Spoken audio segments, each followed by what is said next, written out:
नमस्कार दोस्तों, आप सभी का कक्षा 12 में स्वागत है।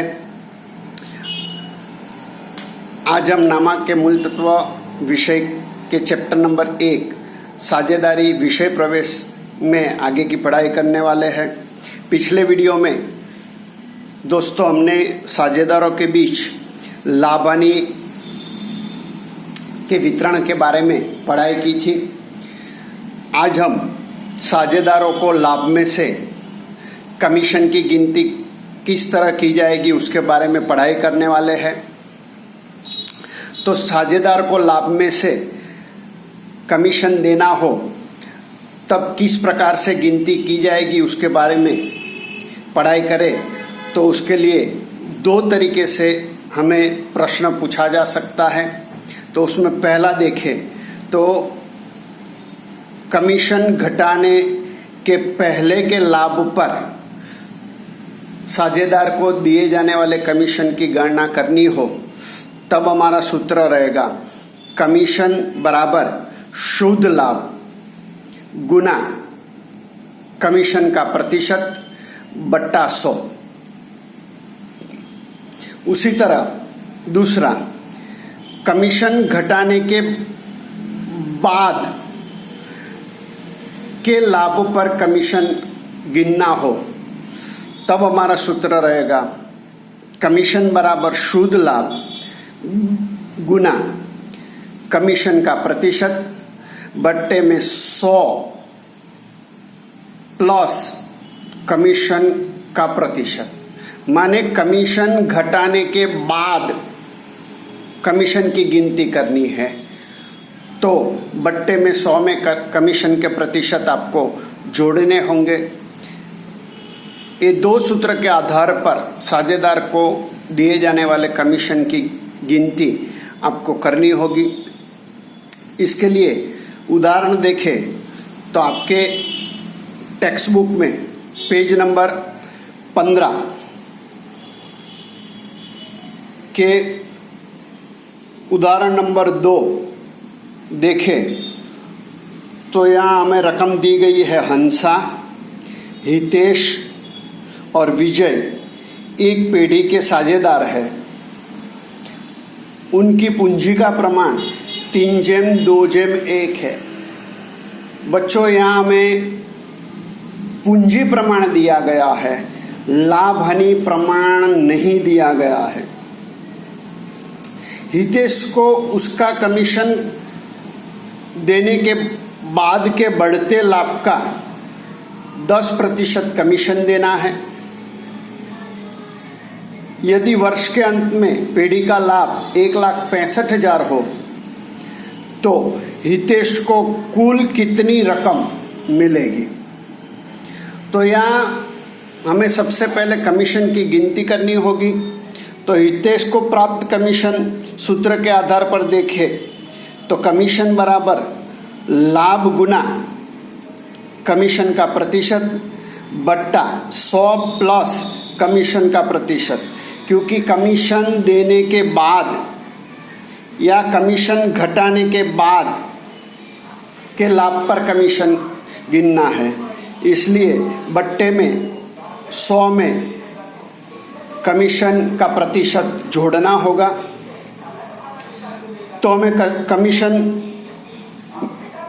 प्राप्त करने के लिए अब कीमत रखें तो कमीशन इज इक्वल टू पेढ़ी का लाभ है 1,65,000 गुना कमीशन का प्रतिशत है 10% बट्टा 100 में कमीशन का प्रतिशत जोड़ने पर 110 मिलेगा। अब गुना और भाग देने पर 1,65,000 गुना 10 बट्टा 110 करने पर हमें परिणाम मिलेगा 15,000। तो हितेश को प्राप्त कमीशन हमें 15,000 प्राप्त हुआ। अब पीढ़ी का लाभ जो था 1,65,000 उसमें से हमने कमीशन की गिनती की 15,000। तो कमीशन घटाने के बाद का जो लाभ हुआ वो हमें प्राप्त होगा टोटल लाभ 1,65,000, उसमें से कमीशन 15,000 घटाने पर हमें परिणाम प्राप्त हुआ 1,50,000। इसको वितरण पात्र लाभ भी कहा जाएगा। वितरण पात्र लाभ माने ऐसा लाभ कि जो लाभ साझेदारों के बीच बांटा जाएगा। अब वितरण पात्र लाभ हमें 1,50,000 प्राप्त हुआ है, वो साझेदारों के बीच हमें बांटना होगा। तो हितेश को कितना लाभ प्राप्त होगा, वो उसका बंटवारा करने के लिए लाभ हानि अनुपात की आवश्यकता होगी। लेकिन यहाँ हमें लाभ हानि अनुपात नहीं दिया है, पूंजी प्रमाण दिया है। तो लाभ हानि अनुपात नहीं दिया, इसलिए समान अनुपात में लाभ बांटने पर हमें हितेश को प्राप्त लाभ 50,000 मिलेगा। दोस्तों, वितरण पात्र लाभ 1,50,000 है। साझेदार 3 हैं और तीनों साझेदार के बीच समान अनुपात में लाभ का बंटवारा करना है। तो हितेश का हिस्सा होगा 1/3। तो 1,50,000 गुना 1/3 करने पर हमें परिणाम मिलेगा 50,000।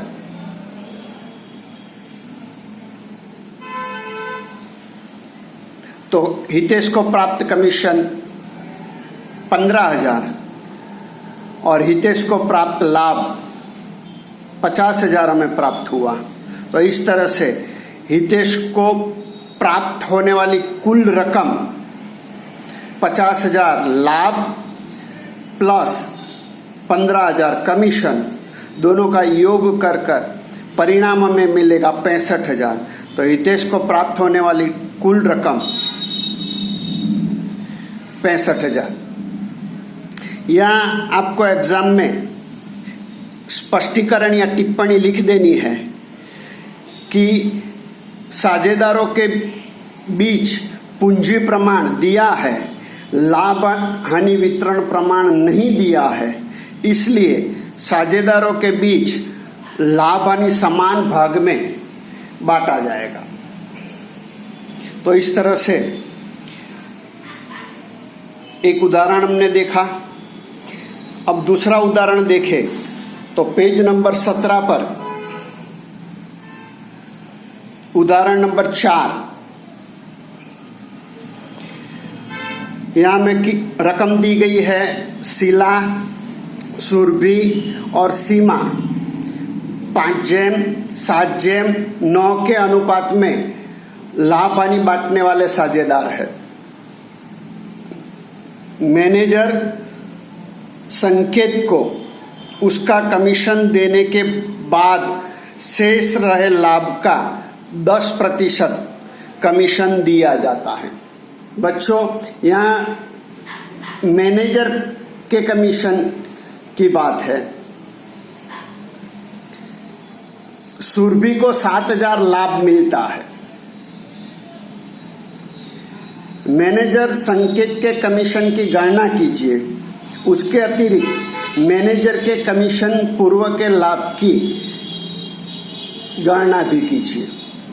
बच्चों, यहाँ में 2 बातें की गिननी है। मैनेजर संकेत का कमीशन और मैनेजर के कमीशन पूर्व के लाभ या कमीशन के पहले के लाभ की गणना करनी है। तो बच्चों, यहाँ में पीढ़ी का लाभ नहीं दिया गया है, लेकिन हमें सुरभि का लाभ बताया गया है 7,000 और लाभ हानि अनुपात है 5:7:9। तो इन 5:7:9 तीनों का योग करें तो हमें योग 21 मिलेगा। और उसमें हमें जो लाभ दिया है वो सुरभि का दिया है, तो सुरभि का हिस्सा होगा 7/21। टोटल योग 21, उसमें से सुरभि का हिस्सा 7 है तो 7/21 और 7/21 भाग से सुरभि को प्राप्त रकम 7,000 है। अब हम मान ले कि पीढ़ी का लाभ 1 है, तो 7/21 सुरभि का भाग, तो कुल लाभ 1। तो सुरभि का लाभ हमें 7,000 दिया गया है, तो 7,000 सुरभि का भाग, तो कुल लाभ कितना? तो हमें परिणाम मिलेगा 1/1 गुना 7,000 गुना 21/7, तो टोटल वितरण पात्र लाभ 21,000 होगा। बच्चों, यहाँ हम गिनती अलग तरीके से भी कर सकते हैं। टोटल प्रमाण का योग 21 है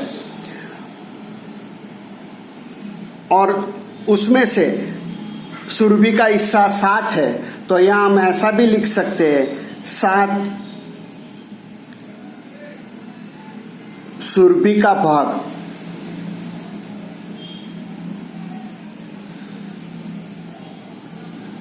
तो कुल लाभ 21, तो 7,000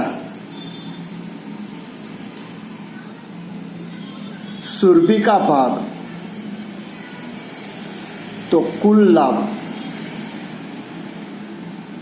कितना? तो हमें परिणाम मिलेगा 7,000 गुना 21/7, तो हमारा आंसर होगा 21,000। दोनों तरीके से हमें आंसर 21,000 ही प्राप्त हो रहा है। अब पीढ़ी का लाभ हमें 21,000 प्राप्त हो रहा है, तो मैनेजर संकेत का कमीशन 21,000 पीढ़ी का लाभ वितरण पात्र लाभ गुना 10/100, तो हमें आंसर मिला 2100। तो संकेत को, मैनेजर संकेत को वितरण पात्र लाभ में से 2,100 कमीशन मिलेगा। ये हमारा पहला प्रश्न हो गया। अब दूसरा प्रश्न है, कमीशन पूर्व के लाभ की गणना कीजिए। तो मैनेजर के कमीशन पूर्व का लाभ, तो वितरण पात्र लाभ प्लस मैनेजर का कमीशन, वितरण पात्र लाभ हमें प्राप्त हुआ था 21,000 प्लस मैनेजर का कमीशन 2,100, दोनों का योग करने से हमें मैनेजर के कमीशन पूर्व का लाभ प्राप्त होगा 23,100। तो इस तरीके से आज हमने 2 उदाहरण देखे। ये पूरा वीडियो आपको पहले एक बार ध्यान से देखना है और बाद में दूसरी बार वीडियो देखते हुए साथ में आपकी नोटबुक में दोनों उदाहरण लिखने हैं। आगे नए वीडियो के साथ फिर मिलेंगे।